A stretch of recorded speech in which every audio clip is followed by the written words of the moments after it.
宜兰县东山乡自治祖公的神庙是农地违建，去年8月份，县政府强制拆除，却因为经费无够，无全部拆掉。有地方人士是发现讲庙方那亲像有个树底下在动工咯。县政府嘛表示讲会来稽查。这个宜兰东山乡自治祖公后边一个大型神庙，算是农地违建。最近互人发现庙外观疑似搁上漆，违建若无拆了，恐惊有安全记录，也破坏当地景观。有拆嘛，规个安尼砸着，人会感觉足奇怪。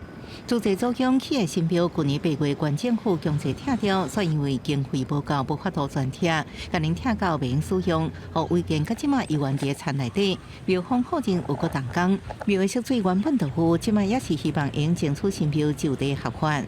至于申请辅导就对啊。系啦，继续申请辅导才会使的时才有开始批啊。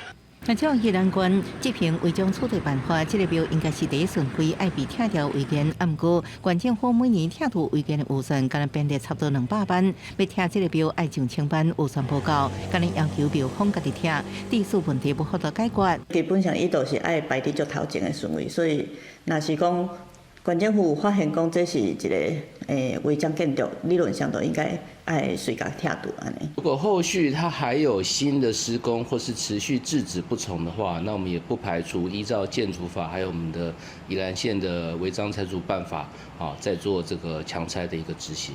县政府表示，每个月拢会去巡查确认安全问题，确认庙是毋是有施工，未来也会搁会勘，若有施工会进一步强制做法。另外，拆违建预算不够问题，县政府表示是照宜兰县人口甲面积来评估编列，并因为个案向增加，若无会互未来预算执行无完。若将预算拢开伫个案，也可能白摕拆其他违章的预算，会继续要求庙方赶紧家己拆掉。记者综合报道。